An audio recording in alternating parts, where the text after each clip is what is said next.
Rivos here, and just want to go. Took a break from talking about the Arkham Knight stuff. The game Gotham Knights, sorry, game came out last week, and I've just been really taking the time to digest it, really playing it. I've had almost 30 hours in the game, but I just wanted to address the sad state that this game is in. And when I say that, it doesn't sound like how it says. Because if you go online right now, you will see there's a lot of people saying how bad this game is and how, everything's beefy. I've seen everything from uh people people saying the combat is not fluid. They're saying, oh, well, Arkham games are better. Arkham games are better. The combat is better. Why did you make this? What's going on with levels? And the scores are horrible. IGN is giving it a 6. Uh, Metacritic gave it a 66, which is basically in the same vein. It's just a higher 6.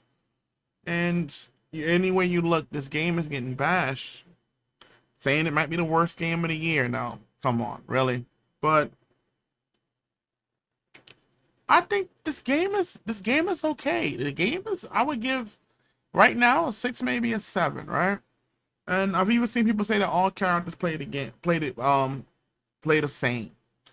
But let's talk about some stuff here. Let's just put it out on the table. You guys wanted a Batman game. And then people are mad they didn't get a Batman game. And that's fine. But you cannot judge this game on it not being a Batman game. And that they killed off Batman. The team went with something different. People who like Miles Morales for PS4, you might want to look into the comics as to how Miles Morales comes to be Spider-Man. I mean, yeah, that is almost the same thing. Now, granted, there was outrage on that too, and I think that's why PS4 did this thing where, and PS5 did this thing where where there's two Spider-Mans while Peter's on vacation, rather than to face this wrath. But going back to Gotham Knights, other things to think about here. The Arkham games were done by Rocksteady.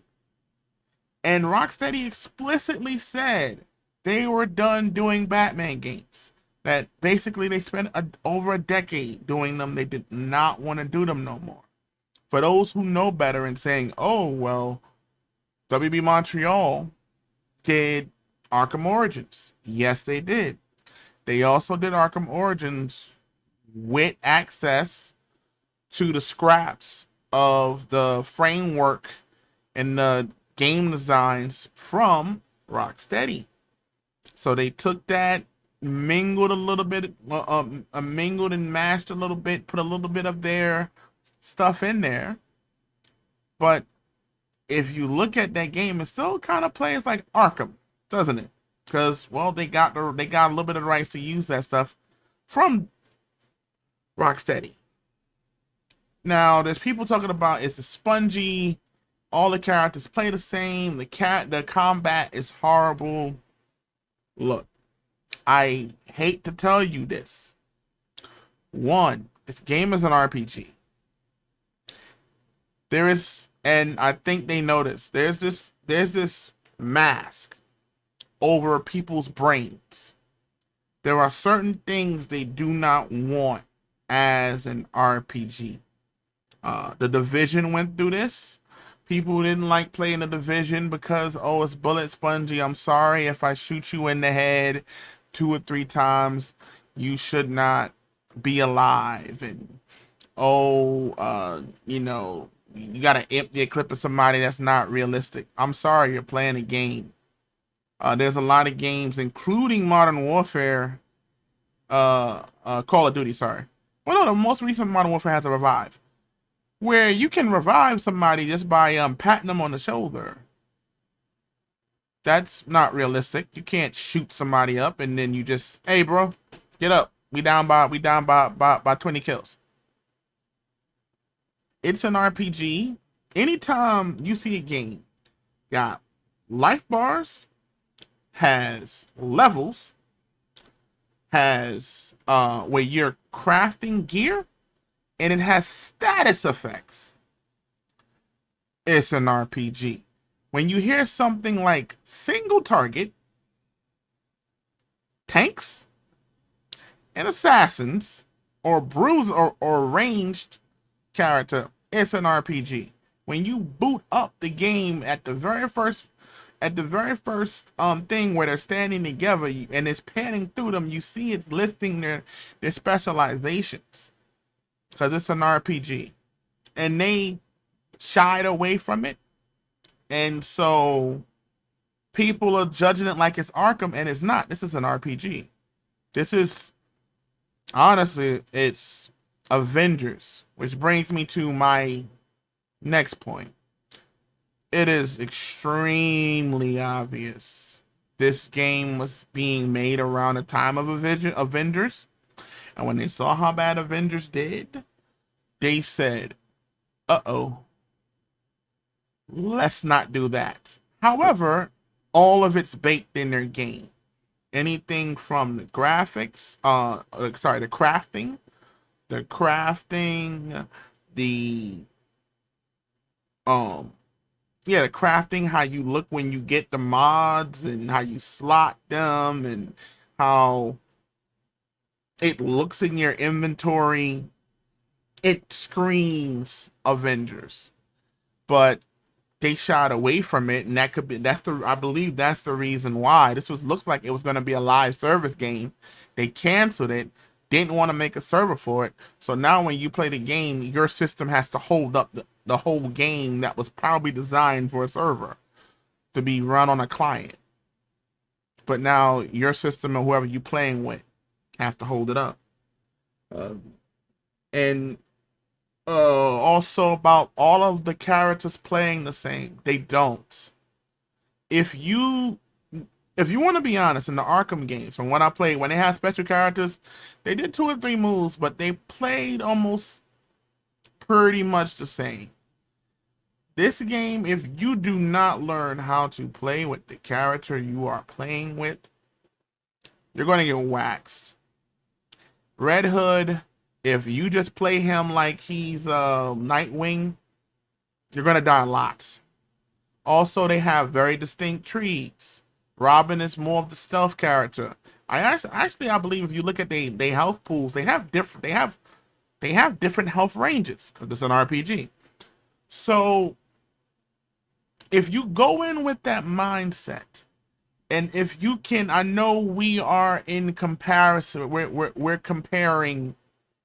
You can't help because they're Batman, and it's Arkham, and it's open world.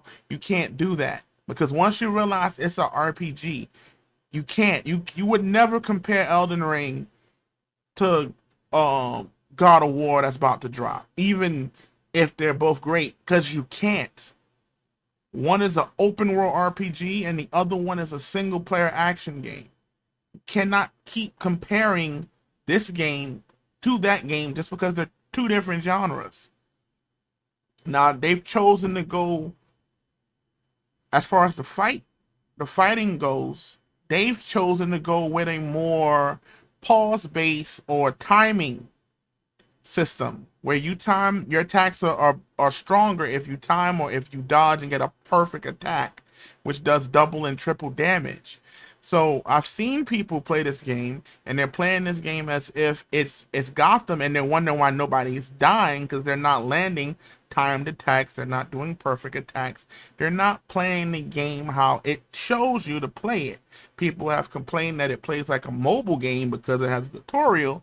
They skip the tutorial, go into the game, and wondering why they're struggling because the tutorial teaches you how to play the game. So this is where we are with this game. The game is not nowhere near as bad as it is. Now, mind you, I am playing on PC. If you opted out because it's 30 frames, that's your prerogative. That's your call. You can do that. That's you're the consumer, your money. But if you're not held up by the 30 frames, if you have a PC, I would say just or wait till it's on sale. But what's going on with this game is very weird. Where I'm seeing people just purposely lie to get, I don't know if it's views, I don't know what it is, but these are things that if I would show you, or you just boot up the game and you heard, you're like, that's not true.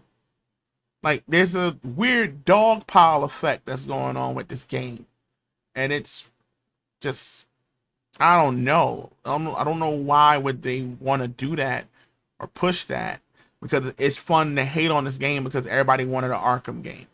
I understand that. If you wanted a game like that, Rocksteady is making a Suicide Squad, Kill Justice League game. But this, and even WB said they're not going to do a Batman game. So maybe you'll get it from another studio, but you're not getting it from Rocksteady, and you're not going to get it from WB Montreal. So I just wanted to talk about that. I'm going to come out later with some tier lists of the characters, some things, some little tips I can give you with the game. I really decided to just isolate and just try it myself, rather than hearing all this stuff and everybody bad mouthing and bashing this game hard.